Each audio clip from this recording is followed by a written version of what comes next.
Commander, can you unplug me? Just for a minute, I need some privacy. Headset off and stretch your neck out. Down the rocks to her head safe house. Yeah, I remember it all. Leave and shut out my calls. The air was so dusty, her armor getting rusty. She found thoughts she never had. Her young ones were just as bad. They really bad.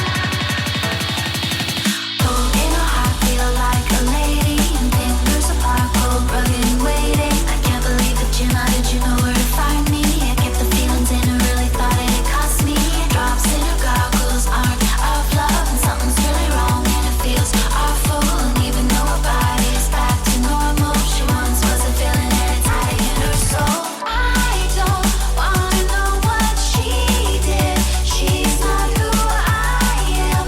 At least that's what I thought. Now I'm second guessing. I can't put my gun down. My suit's getting heavy. Something wants to be released. Something dark inside of me. Dark familiarity. Something dark inside of me. Dark familiarity. Something dark inside of me. Dark familiarity. Something dark inside of me. Dark familiarity. She opened her eyes and watched the ruins and thought of the life and the love to lose. She shook at her lenses, they want her back soon. The moments alone becoming scarce and few. Sure she could fight, but she's getting visions. And these are unspeakable and personally did. She couldn't pose a threat to the ghost like this. He rescued her once, now it's her turn to save him.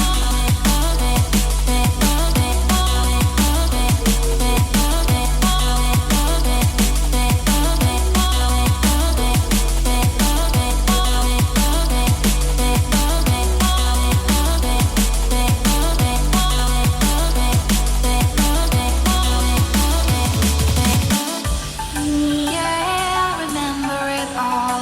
Leave and shut out my calls. The air was so dusty, her armor getting rusty. She found thoughts she never had. Her young ones were just as bad. She wins without a weapon.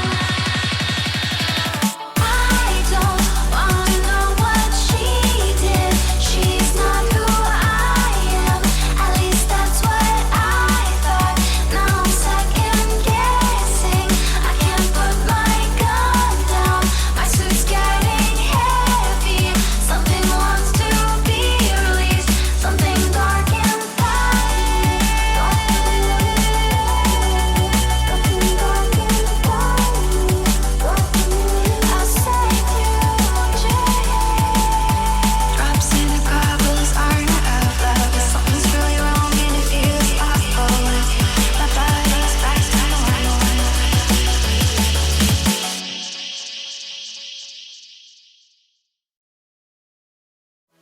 For those of you who don't know me, which is probably everyone, let me introduce myself. I am the Alpha Raccoon, professional trash talker, Shabura connoisseur, part-time suicide bomber in the crop duster, and full-time trollhard.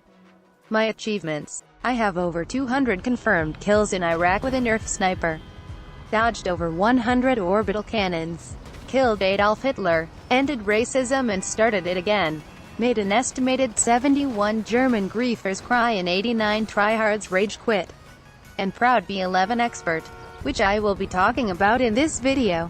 Now, I have already made an expert's guide about the B-11. But since then, I have become even more of an expert with it, and so I will share the knowledge I have about the B-11 with you. This video is separated into 3 categories: combat, defense, speed. Combat is everything about killing. Defense is how to avoid getting killed, and speed is about how third world countries are going to Pluto so that they are the only country on that planet, making them first world countries. But first, the basics. The B-11 will set you back 3.8 million GTA dollars, which is the equivalent of 95,000 lap dances or about 26 Shabu Rex. You need a hanger to upgrade it, but it already comes with the and it has 30 and can carry 50 bombs if chosen. Now, a lot of players don't understand the bombs. Cluster bombs only have one purpose: trolling. Other than that, they serve no purpose. They are even worse than a stillborn child at killing someone. You have a higher chance of killing a player by throwing that stillborn child strapped with C4 at them. Gas bombs are only used by Germans. Players who claim they use incendiary bombs are lying. And finally, explosive bombs kill players because they're explosive, just like a stillborn child. Engine tune should be level 4.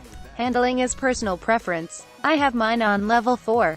Countermeasures are tricky. You see, flares act as a decoy for enemy missiles, but only sometimes, and chaff blocks enemy lock on for 5 seconds. Usually, flares are the way to go because they have a shorter cooldown time, and you have 20 of them. But if you go after MK2s, then I recommend chaff, so that the MK2 can't get a lock on in the first place. If you still can't decide, then just buy 2 B-11s. I purposely left out smoke as an option because with that you will look like a fucking idiot. Livery is simple. Use any livery except the bunny livery because using the bunny livery has been declared as a war crime by the UN in 1609, but so far only 269 people have been caught doing this, whereas per legislation they are put into a mental hospital and have to repeat the phrase, "I am not funny," before being strapped to a rocket and sent to space where they will die from radiation. Every livery comes with its own Easter egg. GAUT stands for the GAU-8 Avenger, the gun the A-10 uses. SNK stands for Snake. SHRK stands for Shark. FS stands for Raccoons are the dominant species. TNDR stands for Tank Destroyer. BLT stands for Bacon Lettuce Tomato. BS stands for and. FN stands for Fuck No. AGS stands for Absolute Gun to Smithereens. And lastly, KY stands for I ran out of ideas. Now the last upgrade on the list. Armor. When maxed out, this can survive 5 homing rockets, 1 RPG, 4 explosive sniper shots. But when hit in the right spot, your controls are gone. Now that we have the upgrades out of the way, let's move on to the first category. As someone who has been using the B-11 nearly since its release, I have come up with my own techniques that I use in dogfights and air-to-ground combat. Let's start with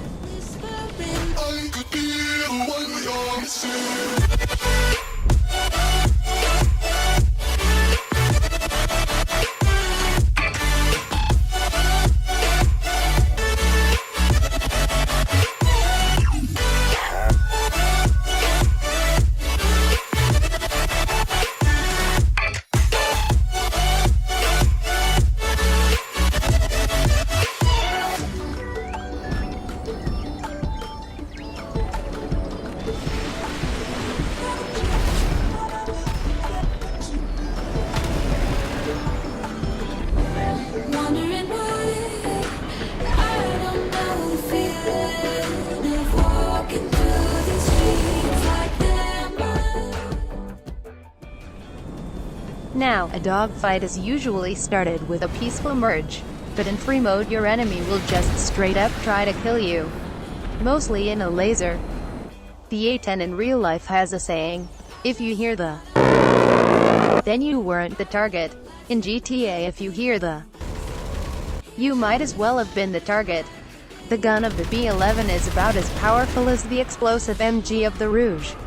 You can destroy jets with it, but not as fast as with the laser or Hydra.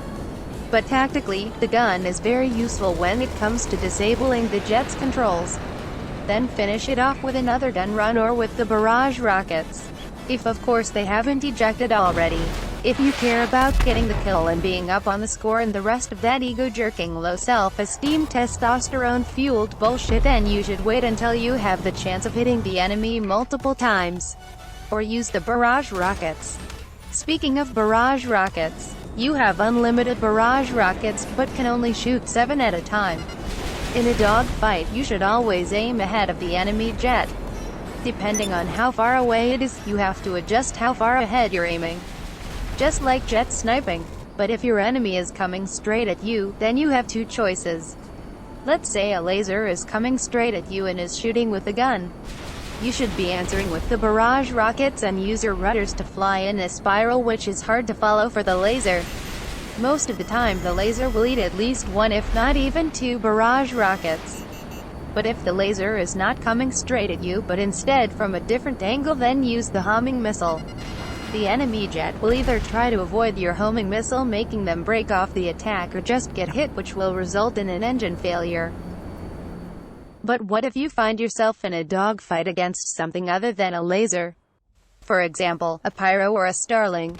Even though they are better dogfighters than the B-11, the B-11 has something they don't have. That being, a fuck ton of firepower. Because the B-11 is designed by the same people who gave us the Nokia, you can be more aggressive against aircrafts with non-explosive MGs than you would be usually against a laser or B-11.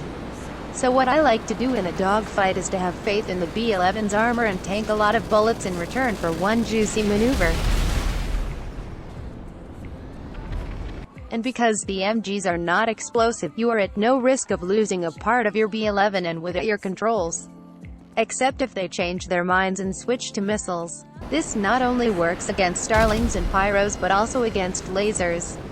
The main reason why this works most of the time is because of the sturdy armor of the B-11. I have won so many dogfights because the enemy thought I was done for.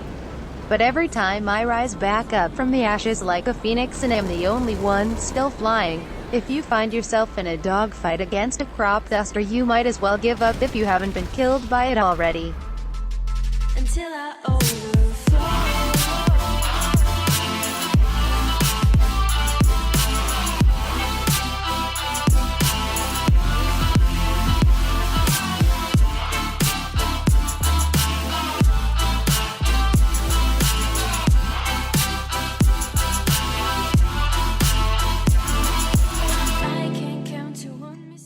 Stay with me here as I am about to dump a lot of information on you at once. So, let's start with horizontals. In horizontals you want to full-on send it. Try to make the turn look as fast as possible. As in, make your surroundings pass by very fast. Try to stay underneath your opponent in horizontals, or at least not high above your opponent, because otherwise you can get stalled on. Remember to tilt inward, use the outer rudder when turning horizontally, and keep your nose on or under the horizon. Do slight adjustments in horizontals. If you look at my wing, you can see that I gently nudge my joystick from a 6 o'clock to a 5 o'clock position back and forth. And be overall faster when you are on your opponent's 6. Let's get to the diagonals and verticals. Now, I could just say full throttle up and tap the brakes when going down. But it is not that simple. The B-11 is a very chunky aircraft, and because it is so chunky it brakes a lot by itself. The engine of the B-11 isn't the strongest, so it will lose speed quicker than the laser when going up in diagonal and vertical loops, which means that you barely have to brake. A good speed control for verticals under 900 feet is full throttle until you are nearly pointing straight down, then release throttle and full throttle again once you are parallel to the ground.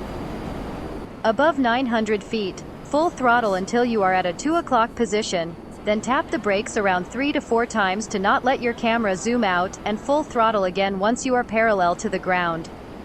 Don't use 100% of your brakes, but rather a maximum of 95% of your brakes, and only start using the brakes once you are pointing straight down. You don't want a tight turn, instead you want a fast turn. For diagonals, which are the B-11's best turns, it is similar. But since you don't go straight down, you don't pick up as much speed as in a vertical loop. It depends on how diagonal your turn is, but at one point it is flat enough for you to rather reduce throttle than brake. Make sure that your camera doesn't zoom out, as that is a sign of you being too fast, and as a result, your turn being too wide.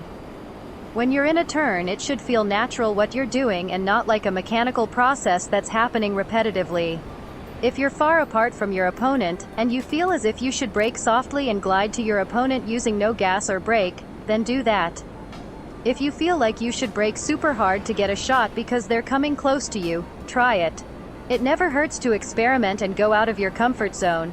You might discover a new angle or speed control. Always try new things. Don't do the same stuff over and over again. For example, in this dogfight, I tried something out. Did it work out? No. Did it look stupid? Yes. Did I learn something from it? Yes. And one last tip from me. If you feel like you've hit a wall with your speed control, then try going faster. Dogfighting in the B-11 is all about maintaining speed. That was speed control. But dogfighting is made up of two main sections: speed control and flying.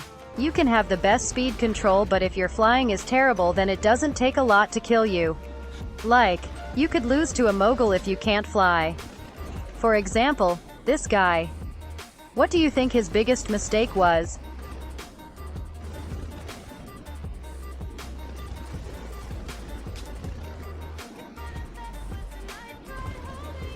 Exactly. His biggest mistake was thinking he could win. And his second biggest mistake was watching Top Gun too many times, and now he thinks he is in the movie.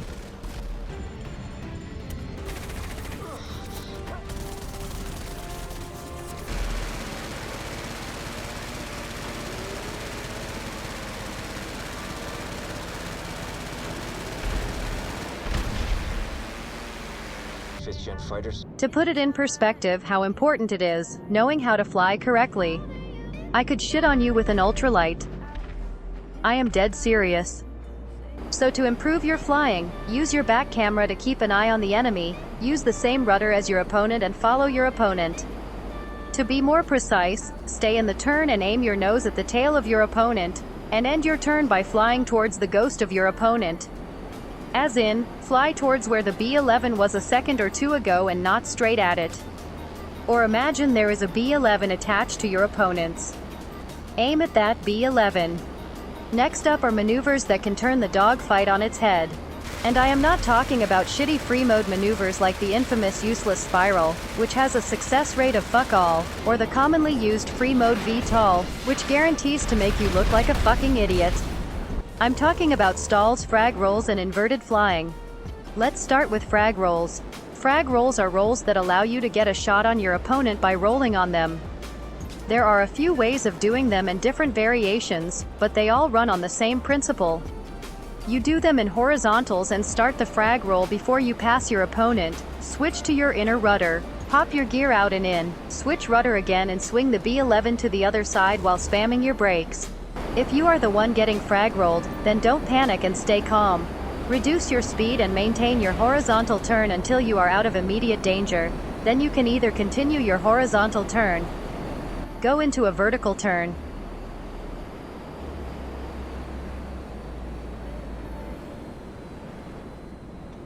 counter stall,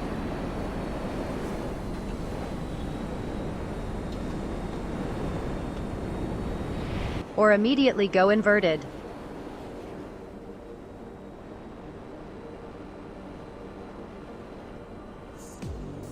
Inverted flying is a bit weird. The B-11 has the second tightest horizontal turns when inverted.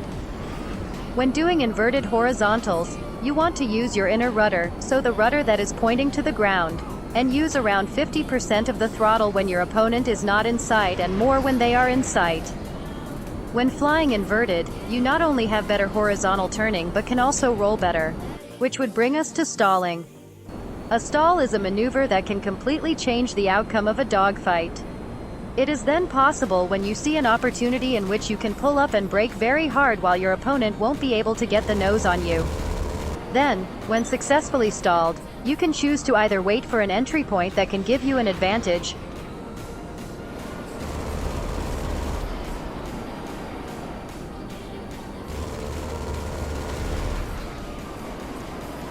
or fly backwards.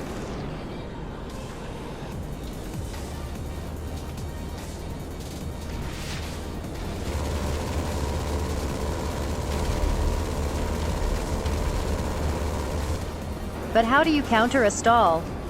Well, first of all, you should always observe your opponent and try predicting their next move. For example, the first indicator of a stall here is the pyro's sudden drop in throttle output. The second indicator is me being too close to the pyro. So I counter the upcoming stall by creating space between us with a dip in which you should pop your gear out and in. Which isn't always required. That's why I didn't do it. You can see that I avoided being clipped by Candy here if you look closely at the pyro's undercarriage. Against a pyro you want to force vertical turns since that is the pyro's biggest weakness. Always keep enough space between you and the pyro, otherwise you can be pulled into a roll, and you cannot outroll a pyro. If you decide to stall on a pyro, then you should hold the stall and do small reverses as the B-11 has a stronger recovery time than the pyro. But to be honest, you shouldn't be worried about pyros as there is only one good pyro pilot left ever since the best pyro pilot has quit the game. The same can be said for the Raiju. The only jet you should be worried about is the Starling, as it has the tightest turns in the game. But that doesn't mean that a B-11 can't win against a Starling. The B-11 is the natural predator of the Starling, as I have come to know over the last year. Don't let the tight turns scare you because the Starling has one major flaw. It can't hold its stalls. When fighting a Starling, you have to coax the Starling into a position in which you can stall on it. Once you do that, you can choose between reversing, dropping on the Starling and entering a turn in a favorable position. Reversing is pretty much straightforward, there isn't a lot to explain here. If you don't know how to reverse, don't worry, I'll go more in depth about reversing in a bit. Dropping onto your opponent is also quite self-explanatory. But if you choose to enter a turn instead or fuck up a drop and enter the turn naturally, then you have to play wide afterwards. You do that by not following the Starling's exact turn, but rather creating your own one. This is done by simply aiming to the side of the Starling's turn or by using the outer rudder during the outer part of the turn and then switching to the inner rudder again when closing in on the Starling.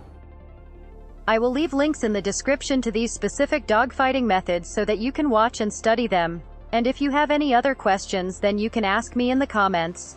Or maybe even in a dogfighting Discord server. If we manage to sort that out, there will be a link to it in the description. But what playing wide basically allows you to do is to get a shot on your opponent without being in a stallable position yourself. Against a Starling, stalls rolls into stalls and patience are your best friends honestly. Something else you can try against Starlings is to do horizontals close to the ground. But why horizontals close to the ground? When you do them close to the ground, they can't switch to verticals or diagonals that easily, otherwise they will crash into the ground. So abuse low inverted horizontals like a drunk stepdad abuses their stepchild after an unsuccessful night of alcoholic gambling. Horizontals used to be the Starling's worst turns until two players, on separate occasions unbeknownst to each other, discovered a technique that makes the Starling's horizontal turns overpowered like crazy. One of those players used a Cronus and the other didn't use a Cronus. The player without Cronus that discovered the overpowered turn was none other than yours truly. You do the turn by not holding back on the stick fully but rather a maximum of 99%. If you do that in any form of horizontal, then you are doing what I call the Phoenix Flare. Now if you are allergic to skill and use a Cronus then you can recreate my turn by setting the X to 100, and the Y to 70, then wiggle the left stick between 7 and 8 o'clock and hold the outside rudder. As far as I understand, that's how you replicate the Phoenix Flare with a Cronus. Since I don't own a Cronus, a friend made those settings for himself, so I have no idea what X and Y even mean. So if you come across someone who can do the Phoenix Flare, then diagonals and verticals are a much better choice to do against Starlings. Another important point as well is don't be too aggressive and be patient. Wait for the right shot, or it can end up in you crashing into each other or them getting a lucky shot on you first. Also, when playing defense, use the back camera and watch your opponent and the angle their jet is at. You want to try to maintain a similar angle to your opponent so that they can't cut you off easily. If you're struggling with defense against a good pilot, just make your goal to last as long as you can against them. Don't get frustrated if you can't kill them. The longer you can last, the more progress you'll make. Having good defense is massive in dogfighting. Even if you're better than your opponent, because sometimes you'll get too aggressive and miss a shot, causing you to overshoot, and your opponent will be behind you. One last tip against starlings. Since I've faced mainly starlings in my B-11, I had to come up with a better stall recovery other than swinging the B-11 to one side and then slowly crawling back up while the starling is already diving onto me, guns blazing. So, I came up with a perfect stall recovery that allows you to immediately fly up. You want to kill your engine when you are flying sideways, then move the tail of the B-11 up and either pull up or push down to flip 180 degrees, while you start your engine again so you can shoot a barrage at the incoming starling, forcing it to dodge. And since your airspeed is low coming out of the flip, you can immediately go into a stall again. Let's get to reverse flying. So how does one learn how to fly backwards? The easiest way to learn it is to start up an air race and choose the Hydra, land on maze bank and reverse off it. Spamming the brakes speeds you up and holding the throttle slows you down. From there, you have to get used to the controls. Your end goal is to use both the rudders and elevators in harmony. You may have wondered how I can look in front and shoot at the same time. Well, that's because I use claw when I fly. But if you prefer not dislocating your fingers, then a solution would be to get paddles and set the paddles to shooting instead. Something that helped me a lot with twisting was, whichever side you nudge your joystick to, that side will go up. The last step is to then learn how to stall mid-air and go from a stall to flying backwards. The best way how to learn that is to fly up parallel to maze bank, slow yourself down with your gear and by braking, and then, well, then you're going to start flying backwards. It will probably take you a few tries, but once you've done it successfully a single time, you will come to understand it better. From there on out, you just gotta get a feel for it so you don't have to concentrate on flying, but rather aiming. If you're having trouble with tracking your opponent, and you want to improve it, then you can get 3 stars and try circling around a police helicopter, or you can go bad sport and dogfight the jets that fly around. Maybe you will even find me on your 6 with a Nokoda. Or maybe even worse, a mogul. Fuck it, we ball, ultralight. Who knows? Now, you might think that in bad sport there are only tryhards and you'll get easily evaporated in seconds. No. Bad sport consists of the most retarded players in GTA. The players on ground can be decent, but a lot of players prefer insulting you randomly, and the ones in the sky are, how should I say, special.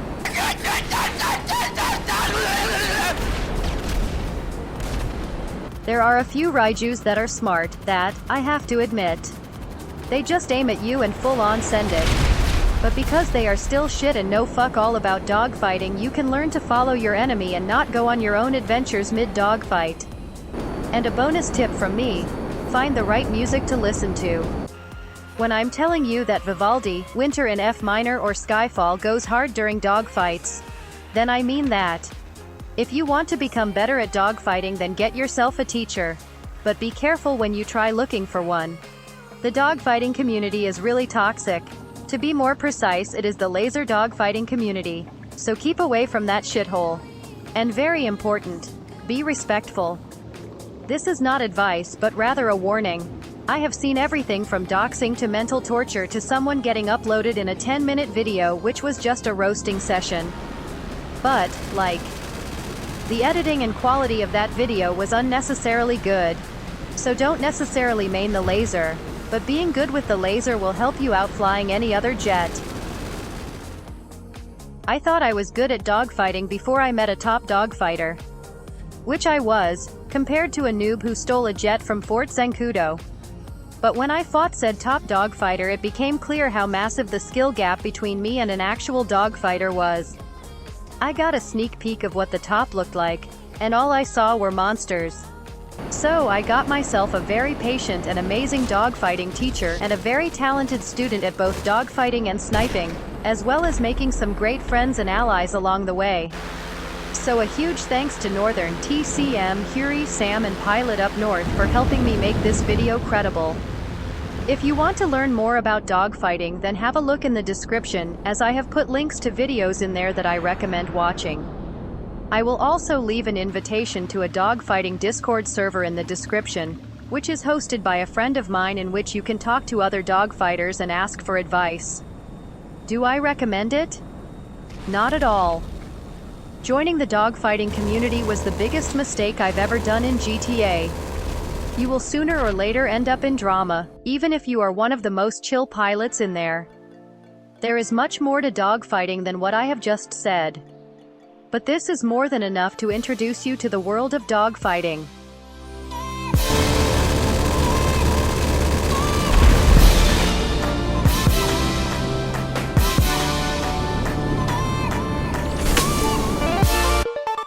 Yes, despite the low fire rate of the gun, this can be used as an MK2 counter. The optimal approach to a hostile MK2 is from above or underneath. Preferably from underneath. Don't use the barrage rockets. The chances of hitting an MK2 with barrage rockets are close to zero. Barrage rockets will also scare the MK2. Instead, use the gun. Approach the MK2 from underneath, use the landing gear to slow you down, and tap the thrust to avoid stalling. It is easier than you think killing a MK2 user with a gun. Although sometimes you will destroy the MK2 directly, killing the player, and sometimes you will just knock the player off. If you're underneath the MK2 and the distance between the oppressor and the ground gets smaller, you will have to somehow fly past it on your way up. And the best way to do that is to fly really close to the MK2 so that the lock-on time is smaller than the reaction time of the player. You can also use the homing missile to take out Mark IIs. Over 900 feet, you can be more aggressive since you are faster and more agile than under 900 feet. Most of the time, this only works when the MK2 is heading your direction. The closer you are to the Mark II, the better the chances of it eating the homing missile. Under 900 feet, you can only hope that the MK2 is dumb enough to underestimate the homing missiles, which have slightly better tracking than the average homing missiles. Now, air-to-ground combat is a completely different story. Throughout my GTA career, I have encountered every color of the spectrum when it comes to the GTA player base. I have fought against every type of tryhard. The wannabe, the morons, the German, and of course, the score warriors. Those are especially hard to kill due to their bad habit of joining ISIS and blowing themselves up. So, I developed a few techniques that have proven very effective against score warriors.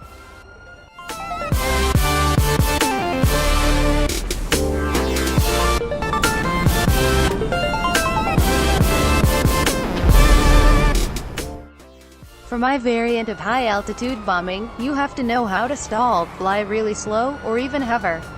But if you don't know how to do that, you can use the height limit as help. But the higher you are, the harder it will be to kill the target. When stalling, you should be close to the target on the mini-map. Depending on your flying, bombs will nearly always have horizontal speed, so you should fly towards the target when dropping the bombs and use the rudders to cover a bigger area with the bombs. Although it is very hard to get a kill with it, it is extremely satisfying when that kill feed pops up. For a more precise bomb, you will have to be directly above the player and drop the bomb while you don't have any horizontal speed at all. I recommend dropping all of your bombs for maximum destruction and a higher chance of hitting the target.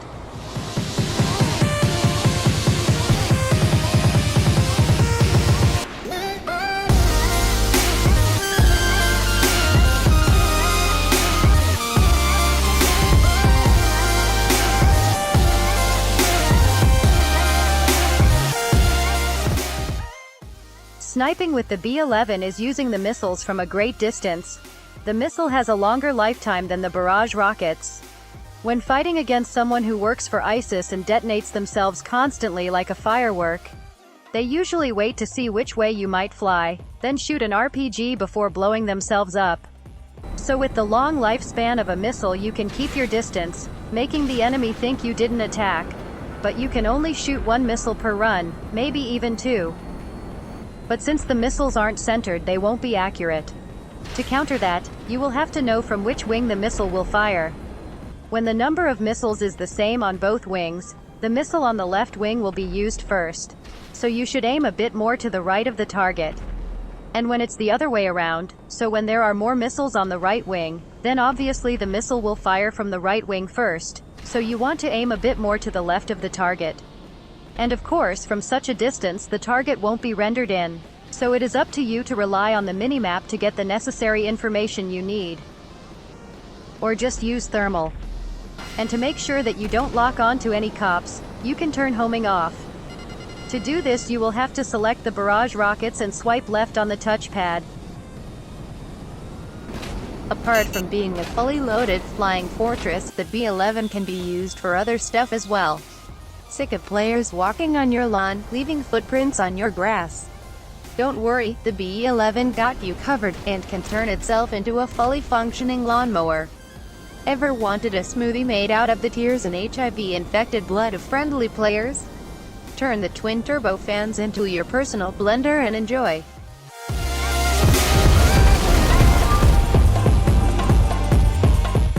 If you are a console peasant like me, then the mini-map is your best friend when it comes to air-to-ground combat because of the shit render distance.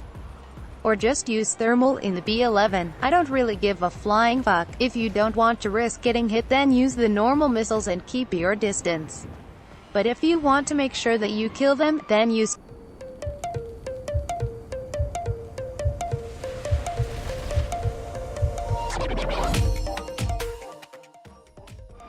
using the barrage rockets is a bit riskier than sniping because you'll be closer to the enemy. So be on the lookout for explosives. Anyways, you shoot the 7 barrage rockets at the rough area in which they are. Again, the mini-map is your best friend on console. For example, in this clip the enemy spawned at the edge of the road, so I lined myself up with the enemy on the mini-map, dove down and fired. Then the enemy spawned at the corner of the grass patch, so I aimed at that corner and shot. But because the barrage rockets have a small explosion area, you will sometimes miss shots you think are impossible to miss. Most of the time you will be saying to yourself, how?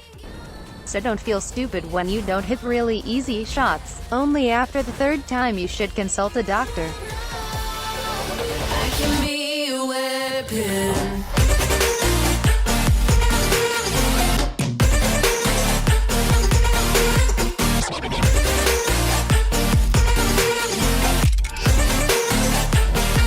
I can be a weapon.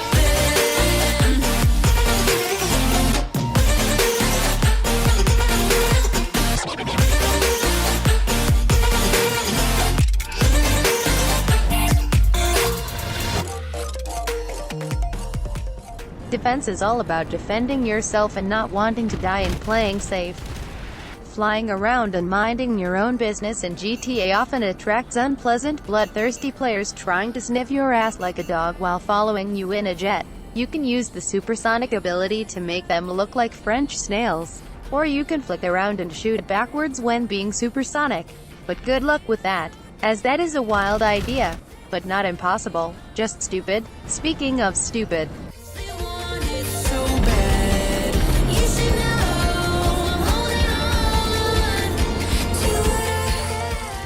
you will see in a second why I call this tactic 9/11. As I already said, when flying around you are likely to attract players, like a McDonald's attracts obese 12-year-olds. And, in a normal B-11 you won't be able to outfly any aircraft, except if it's a crop duster.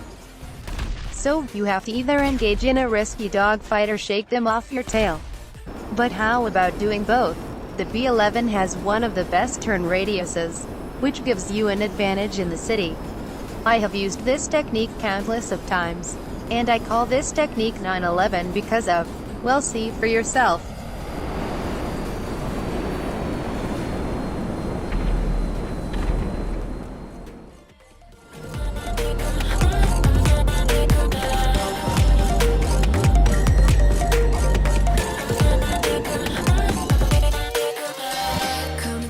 Camouflages in real life act as a way to blend in with the environment. And the camouflages in GTA are no different. The white camouflage is very effective in snow and fog. The desert camo in the desert, the woodland camo in the hills. But none of them are as effective as the stealth camo hog. The stealth hog becomes very hard to spot during the night and close to invisible over the sea. With or without being off the radar, the only thing that can give it away are the lights. So choose your camouflage carefully. To make the stealth camo hog even more effective in combat situations, you should fly in a certain way. Because it is so hard to spot it in the dark, during a dogfight the minimap is being relied on by the enemy. So you should fly in a way in which the enemy jet is thinking that you are still fighting them, creating the illusion of a dogfight, whereas in reality you are actually flying up and away. But during the snowfall in GTA, the white camo hog becomes an absolute master of disguise. It is ridiculous how well it works. If you are being followed by a jet, then chances are that this jet isn't on its way to admire the B-11. And with the slow speed of the B-11, the jet will catch up to you. So in order to get away safely, you'll have to go off radar and park your B-11 in the snow, preferably in the mountains. So you can find cover, making it even harder to see you. No one will expect you to land. And if you think that landing is complete nonsense, a crew member also thought that even with camouflage the B-11 will be easy to find. So they spent the next 4 minutes trying to find me, flying over me multiple times. Keep in mind, they were looking for me knowing that I landed. Someone in free mode wouldn't do that. Not even the lights or the lit up cockpit will give you away since the camouflage works best during the day. And if you decide to land during the night, then you can hide the cockpit in a bush or underneath a tree. However, if you feel unsafe doing this, then instead of parking you should fly close to the ground. You will still be very hard to spot from above. If, however, you are in a B-11 with any but the stealth camouflage, then the best way to use the camouflage is to go off radar and land where you blend in the most. The player who is in pursuit will most likely think that you are flying up, since flying low to the ground or even landing is a really stupid idea. If you are in a B-11 with the woodland camo on, then your best bet is to go off radar when approaching Mount Chiliad, fly past the first cliff turnaround and land immediately. The enemy will definitely fly past, making them very vulnerable. This tactic is actually quite safe but is not that effective if the enemy had a visual on you the whole time. Still, it is quite the good counter when someone activates Ghost Organization or goes off radar who you know is in a jet and you know is after your sweet ass. Answering to that with going invisible on the radar yourself, but instead of flying around being all paranoid, waiting for the enemy to reappear on the map again while blending into your surroundings is the safer option in my opinion, since they will fly around paranoid themselves, not being calm enough to spot you if they happen to be flying past you. It is also very entertaining, so why not? Anyways, what you need to know is that it works. Here, there are 2 B-11s in this frame. And if you still aren't convinced that the camouflage actually works, then I encourage you to rewatch the intro for the camouflage, as I have hidden a B-11 in each clip. So choose your camouflage carefully. Well, if you look at that, if it isn't half time, remember to stay hydrated. I give you 20 seconds.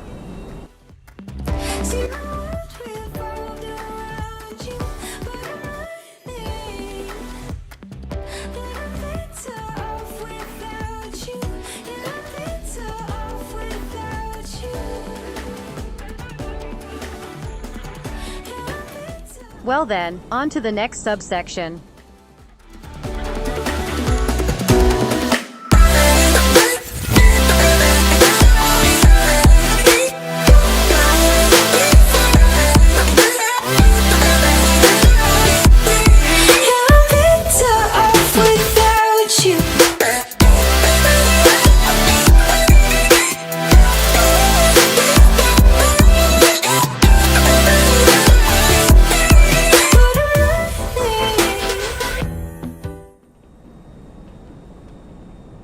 If you are one of those orphans who had a lack of attention growing up and are now searching for it in a game using a God mode speedo, then here is a more fun game for you. Play Russian roulette with a semi-automatic, please. If for some reason you are still here and haven't gone away in a reproductive manner, then let me show you why a God mode speedo should fear the B-11. Even if the B-11 is an all-explosive aircraft, it can still be used as a God mode speedo counter. How can it take on a speedo? And with what? If we rewind 6 seconds, then you'll have the answer. It can be used as a God mode speedo counter. Exactly. It is like David versus Goliath in a wrestling ring, with the only difference that David, instead of a slingshot, has a powerful minigun and is indestructible. The only necessary requirement for the B-11 to win this wrestling match is for the fight to happen close to deep water, like for example the Land Act Reservoir, the ocean, or Alamo Sea. If the environment is right, the fun part begins, which is to violently body slam the Speedo into the water. And don't hold back. The B-11 is very robust, and even if it starts to smoke, you shouldn't stop the assault. As long as you have one working engine, you should be fine. And to reduce the bullets you have to tank every time you approach, you can either use the bombs to make their screen shake and therefore worsen their aim, or you can use the homing missiles and barrage rockets to clear the area of mines they may have planted. Trying to yeet a Speedo into the water is a bit like playing Rocket League. But instead of the ball it is a van mostly used by pedophiles, and instead of a car it is a flying tank, and instead of a goal it is water, and instead of an arena it is an open world. So, it is basically nothing like Rocket League. Sure, they can immediately make another God Mode Speedo. But if you set aside your ego problems and stop caring about the score, you'll be having an absolute blast. Flying into players is what I like to call passive aggression. It is basically bullying with extra steps. I'm not trying to kill the player. I'm just trying to turn their car into a Deluxo.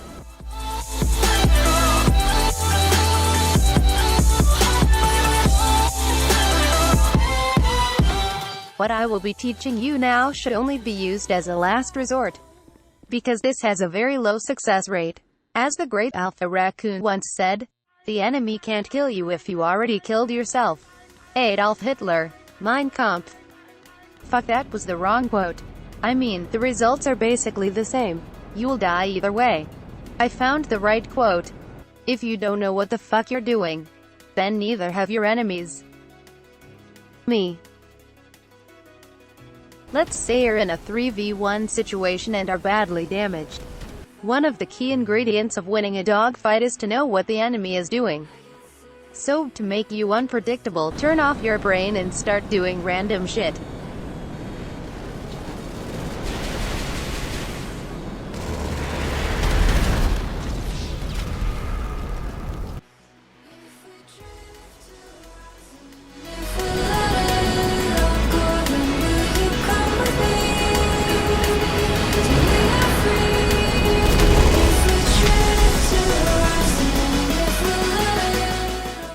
Not much to explain here.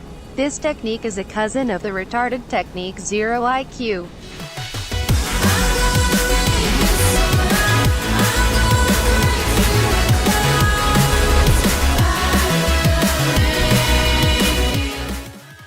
The bait and switch tactic revolves around baiting the enemy get into thinking that you're on top of Maze Bank, where in reality, you're actually parked vertically. Wait for the jet to fly over Maze Bank, take off, and you have the advantage. But to get there, you have to know how to stall and fly really slow. And yes, you can use this technique with every jet, but I think that the B-11 is the most suitable for this because of its tough armor.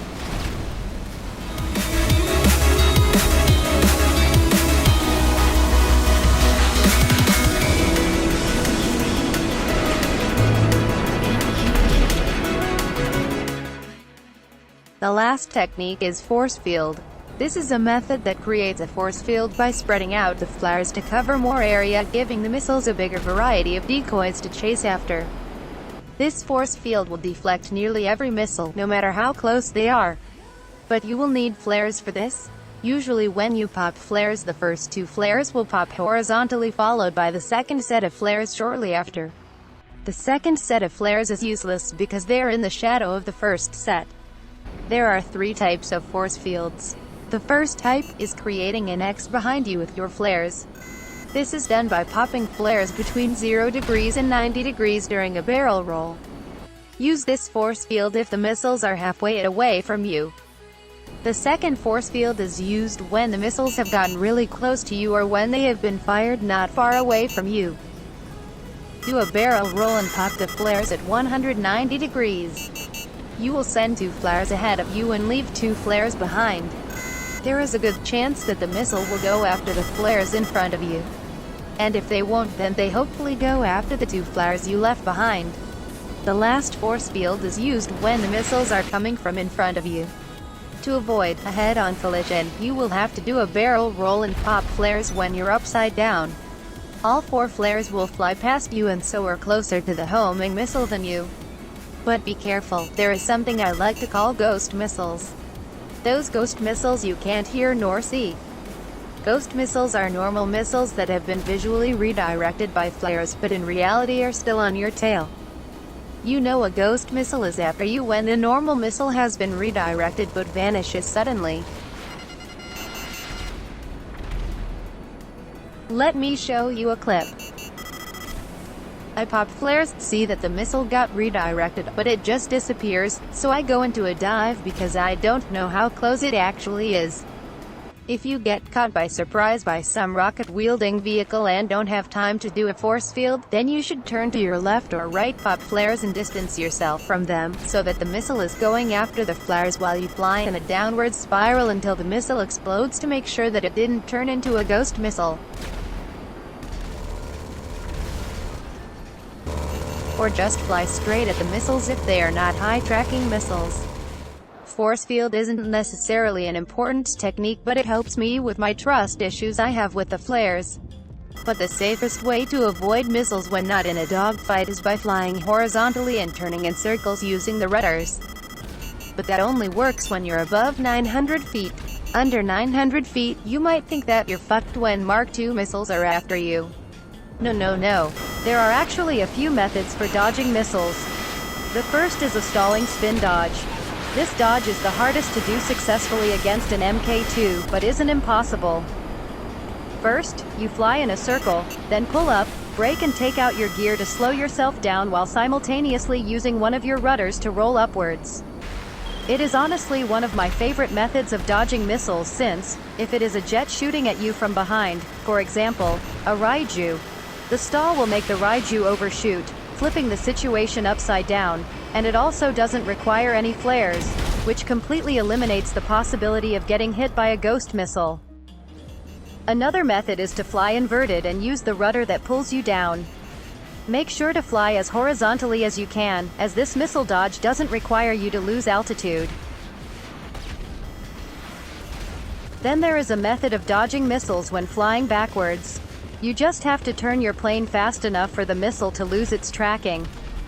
And finally, the last missile dodge goes like this. The moment a missile is after your ass, you should start turning in tight circles and slowly convert altitude into speed with the rudders.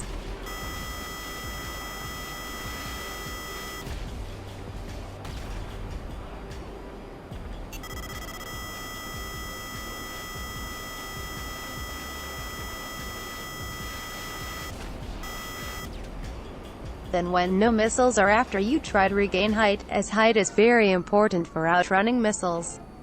But only gain height using the rudders, so you're always ready to fly in tight circles in case the Mark II decides to send homing missiles after you again.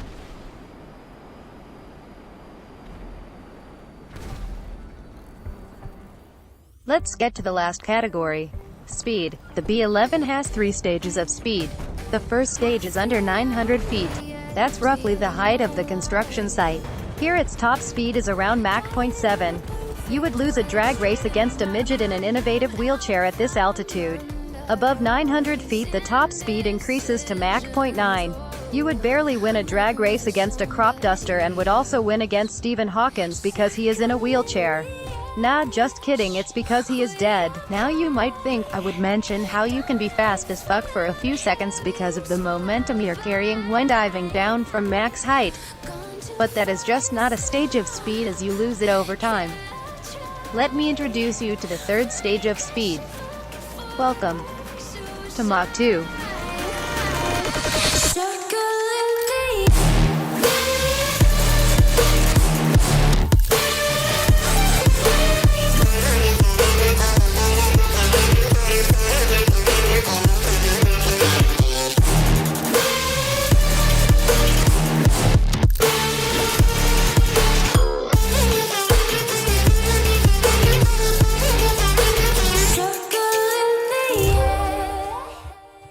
Some might call it cyberbullying,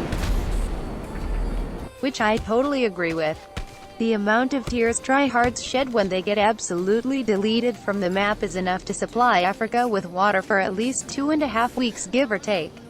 When you're supersonic, you are damn near invincible, because of how fast you are going.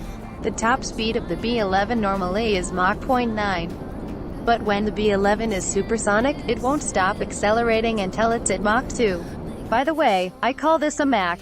And starting at Mach 1.5 you can dodge the orbital cannon, which makes it a third method you can avoid getting killed in a B-11 by the orbital.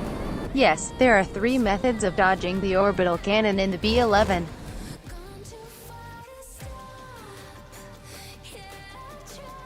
The first method is flying straight up, but with a 3 to 5 degree angle. If you have clear skies, you can see a circle when you look straight up.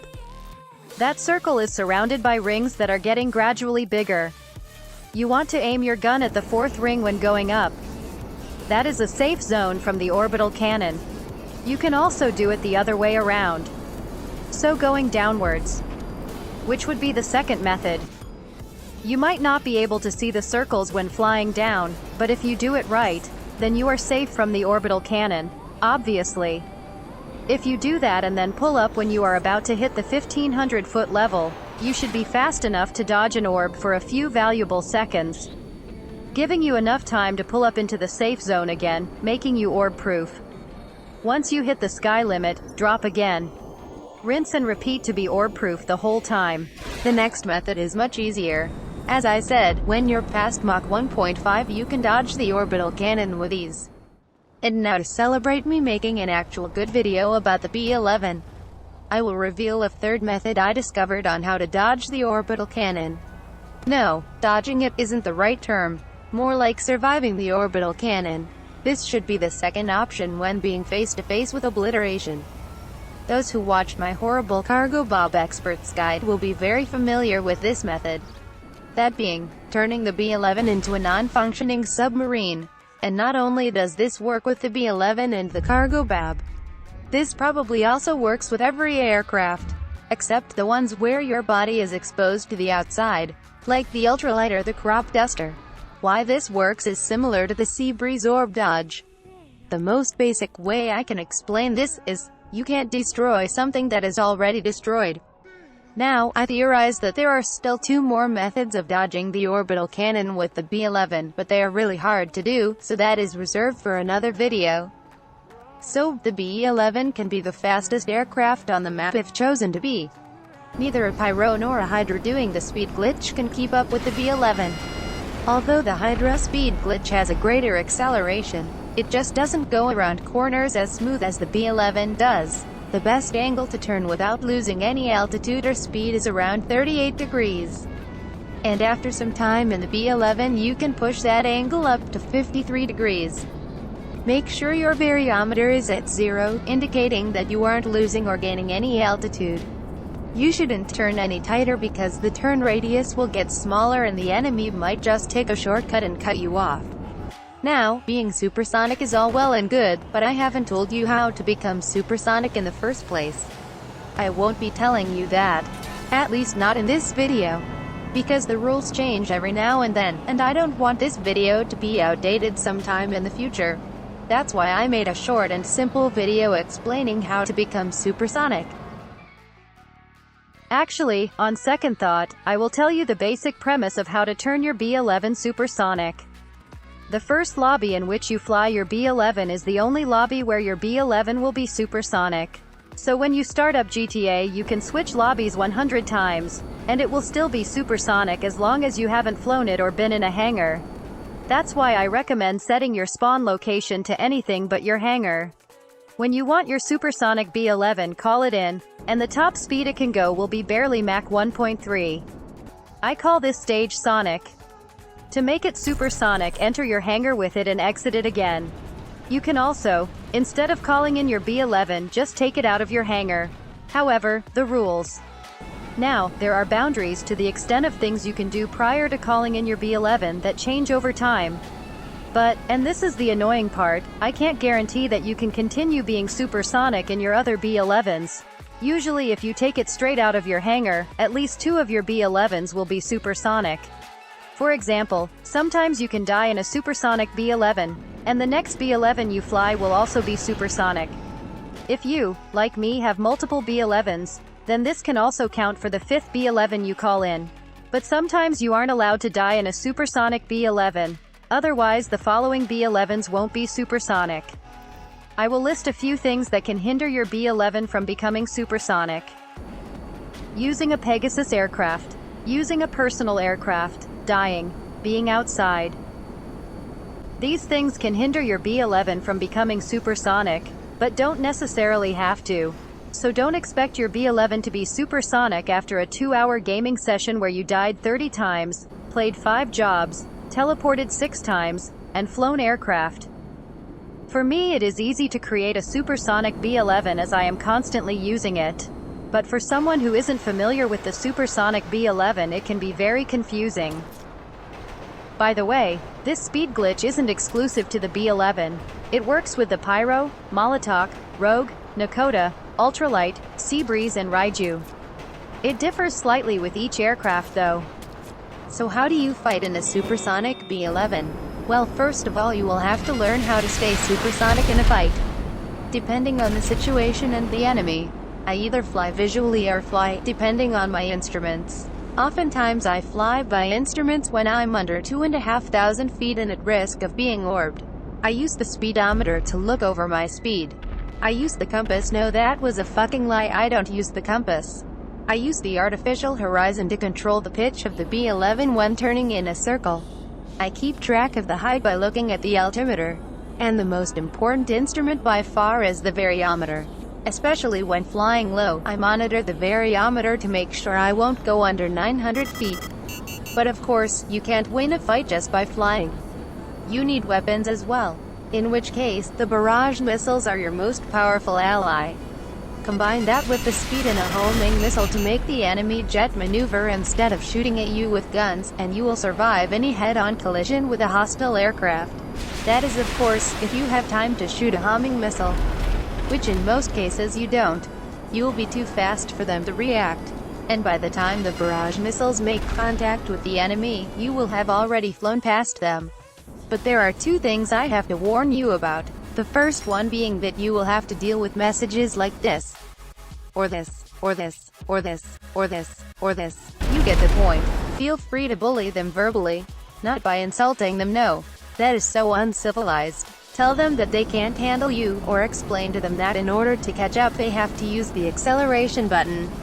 And if they say something like, "Come beach 1v1, you have permission to unload the B-11's full arsenal of weapons on them, and remind them that if they can't even catch up to one of the slowest aircrafts, then why bother?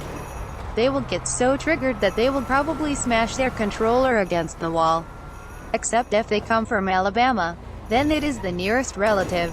And the second warning is that you shouldn't underestimate how the speed affects your handling. I learned this the hard way when I discovered the full potential of the B-11. The closer you get to the enemy, the more the enemy will point their nose at you for a clear shot, which often results in a crash because both of you underestimate the speed. Turning away isn't an option, because when you realize that your turn isn't tight enough you will involve the rudders, and that is the moment where everything goes tits up. But just like combat and defense, I also have a maneuver for speed. This is by far the most difficult maneuver to pull off, and the craziest. That's why I originally named it Maverick. But when I was watching Top Gun Maverick, I saw the maneuver in the movie. So, I asked an aviation enthusiast, and it turns out that this maneuver is actually called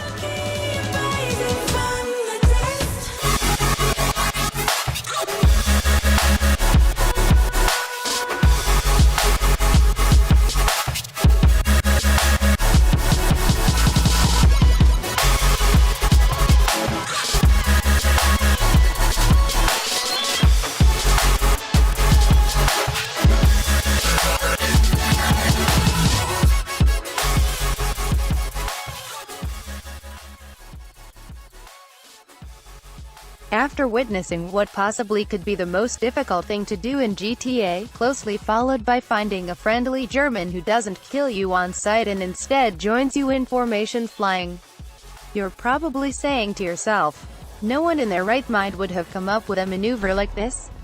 Well, you are quite right. Good thing that I'm mentally ill then. The Cobra is a maneuver no one sees coming. probably because no one has ever seen it in GTA. It can be used to kill both ground and air targets. Killing a ground target with it requires absolute precision and immaculate timing. Because you will have to snipe the player with a single missile from a minimum height of 900 feet, and a speed of between Mach 1.3 and Mach 1.4. Having the right amount of speed is crucial because if you have too much speed you will flick the B-11 too hard, and when you have too little speed, the B-11 won't have a good enough flick to even aim at the target. You can eliminate the problem of having too much speed by controlling the flick, but I suggest starting out with the easiest way, which is having a speed of Mach 1.4. You want to have a flick that stops over the target for half a second so that the aiming box is directly on it. Remember to aim more to the right or left, depending on which wing the missile will fire from. And use the minimap to find landmarks as a reference for where the player is. It improves your aim by a lot.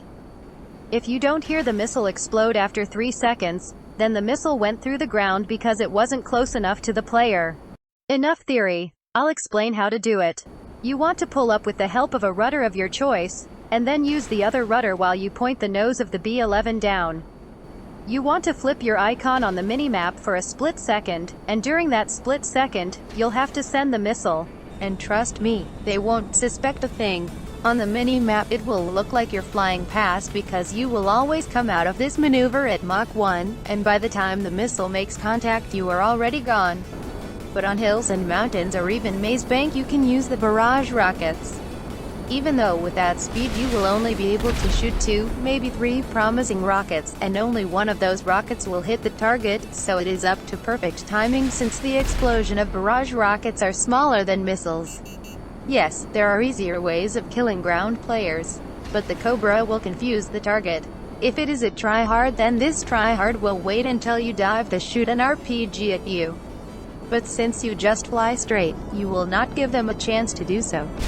And in the very rare case in which the tryhard tries to snipe you out of your B-11, flying straight will not give them the opportunity to even see the cockpit. In the air, you have a bit more freedom, because you can shoot in any direction, and you can be faster than Mach 1.5. If the enemy is coming from down below, and you didn't see them in time, you won't be able to turn fast enough with that speed. So, you use any of the rudders, pull back, then plant your nose down with the other rudder for a second, and pull up to fly straight again. It is also a very effective way to dodge missiles coming at you, while simultaneously damaging the enemy's jet. Yes, this maneuver might be incredibly hard to pull off, but I was bored with how easy it was for me to clear the skies, so I had to spicen things up a little bit for myself. And it turned out to be the most disrespectful way of killing a player. If you think sniping, no-scoping or even sniping a jet from a jet is disrespectful, no no no. Cobra. Performing a Cobra in the air is not just another method of killing a player. It is also a sign you set saying that you have total control over the airspace, as well as asserting dominance. Violating their rights. Making the victim say out loud, "What the fuck just happened? That is illegal." Making them panic. And after you set that sign, you'll get orbed. Just kidding, imagine getting orbed, couldn't be me. Suck it.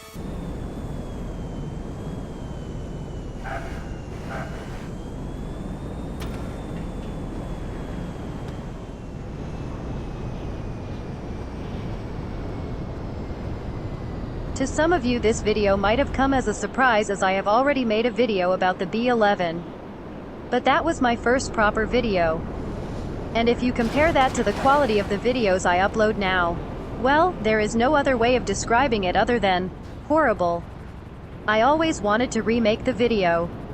A video that was worthy of the B-11, a video on how to use it properly and show what it is capable of. So when I got invited to a group where experts of different vehicles gathered, to make a video about the B-11, I accepted the invitation with the sole purpose of having an excuse for myself to remix the B-11 Expert's Guide. I gave this video everything I got, and I am unbelievably proud of what I have created. The thing is, I started working on the B-11 after I finished the crop duster video at the beginning of last year. I sometimes even wondered if I will ever see it being uploaded. This video means a lot to me, and I hope you can see the amount of passion, detail, care, heart and love I have put into it. And I don't ask for this very often, but if you enjoyed this video, then please unsubscribe, turn off notifications, and leave a dislike. See you around.